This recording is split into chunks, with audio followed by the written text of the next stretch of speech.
సాక్షాత్తు ఆ పరమశివుడు తన ప్రియమైన భక్తుడి కోసం యముడినే సంహరించాడు అన్న విషయం మీకు తెలుసా? ప్రాచీన కాలంలో హిమాలయాల పర్వతాల నడుమ పుణ్యక్షేత్రాలు మెరిసిపోతూ ఉండేవి. అక్కడ యజ్ఞాలు, తపస్సులు, జపాలు జరుగుతూ ఋషుల గొంతులు గాలి తరంగాలపై విస్తరించేవి. ఆ కాలంలో భృగు వంశస్థులు అయిన మృఖండ మహర్షి తన భార్య వరూధిని దేవితో కలిసి తపస్సు చేస్తూ జీవించేవారు. వారిద్దరికి ఒక సంతానం కావాలి అనే ఆతృత ఉండేది.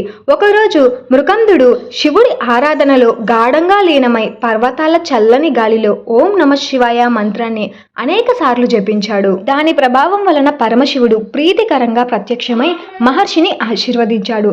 శివుడు ఇలా చెప్పాడు, మహర్షి, నీకు వరం ఇస్తాను, కానీ 2 ఎంపికలు నీ ముందు ఉన్నాయి. నీవు దీర్ఘాయుషువుతో మందబుద్ధి గల కుమారుని కోరుకుంటావా, లేదా అల్పాయుషువుతో మహాశక్తి గల మహనీయ శిశువుని కోరుకుంటావా, నీ ఇష్టం అని చెబుతాడు. మృకండ మహర్షి క్షణం ఆలోచించి 2వ ఎంపికను ఎంచుకున్నాడు.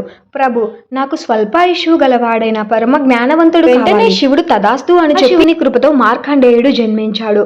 మార్కండేయుడు చిన్ననాటి నుంచే భక్తి శ్రద్ధలతో పెరిగాడు. వేదాలను వినగానే గ్రహించే జ్ఞానం ఉంటుంది. అలాగే అతను ఎప్పుడూ శివ పూజలోనే నిమగ్నమై ఉండేవాడు. అతని మదిలో ఎల్లప్పుడూ శివుని రూపమే ఉండేది. ఓం నమః శివాయ అనే మంత్రాన్ని అతని పెదవులపై ఎప్పుడూ ఆగేదే కాదు. రహస్యం ఏమిటి అంటే అతని ఆయుష్ కేవలం 16 సంవత్సరాలు మాత్రమే.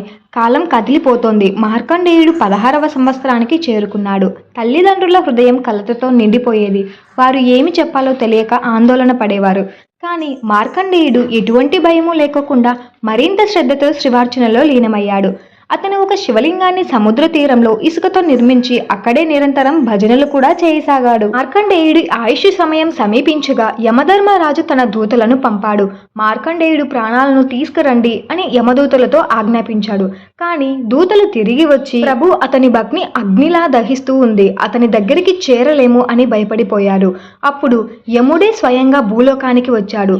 సముద్ర తీరంలో శివలింగం ముందు కూర్చొని ఓం నమః శివాయ మంత్రం జపిస్తున్న మార్కండేయుడు దగ్గరికి యముడు చేరాడు. తన గదను ఎత్తి అతని ప్రాణాన్ని తీయడానికి ప్రయత్నించాడు. ఆ క్షణంలో మార్కండేయుడు శివలింగాన్ని బలంగా పట్టుకొని కన్నీటి జల్లు అతని కళ్ళలో మరిసింది. అప్పుడు అతడు ఓం నమః శివాయ, ఓం నమః శివాయ అని జపిస్తున్నాడు. అప్పుడు ఆ లింగం నుండి వెలుగులు ఉద్భవించాయి. గర్జనలతో కూడిన ఒక మహాన్నతర శబ్దం సముద్ర తీరాన్ని నిండిపోయింది.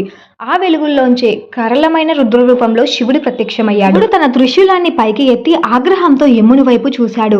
హే యమ, నా భక్తుడిని కాపాడుకోవడానికి నిన్ను సంహరించడానికైనా నేను వెనకాడను. శివుడు ఒక్క క్షణంలోనే యమునిపై దాడి చేసి తన పాదంతో యముడిని నేలపై నెగరేశాడు. తన త్రిశూలంతో అతన్ని సంహరించాడు. యముడు చనిపోవడంతో భూలోకంలో మరణం ఆగిపోయింది. జీవులు ఎవ్వరూ మరణించక లోక వ్యవస్థ దెబ్బతినింది. దేవతలు ఆందోళన చెంది వారు శివుడిని వేడుకున్నారు. ప్రభు, యముడు లేకుండా సృష్టి నడవదు, దయచేసి అతన్ని తిరిగి బ్రతికించండి అని. శివుడు చిరునవ్వుతో యముని ప్రాణం తిరిగి ప్రసాదించాడు. కానీ ఒక నిబంధన పెట్టాడు. నా మార్కండేయుడు చనిపోడు, ఇతనికి చిరంజీవత్వం ప్రసాదించబడింది అని చెబుతాడు. అలా మార్కండేయుడు ఎప్పటికీ అమరుడయ్యాడు. అతను శాశ్వత యవ్వనంతో మహాజ్ఞానంతో జీవిస్తూ వేదాలను, శివ మహిమలను లోకానికి బోధించాడు.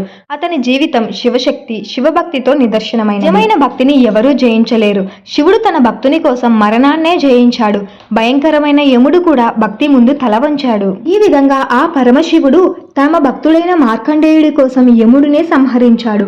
వీడియో నచ్చితే ఖచ్చితంగా ఓం నమః శివాయ అని కామెంట్ చేయండి.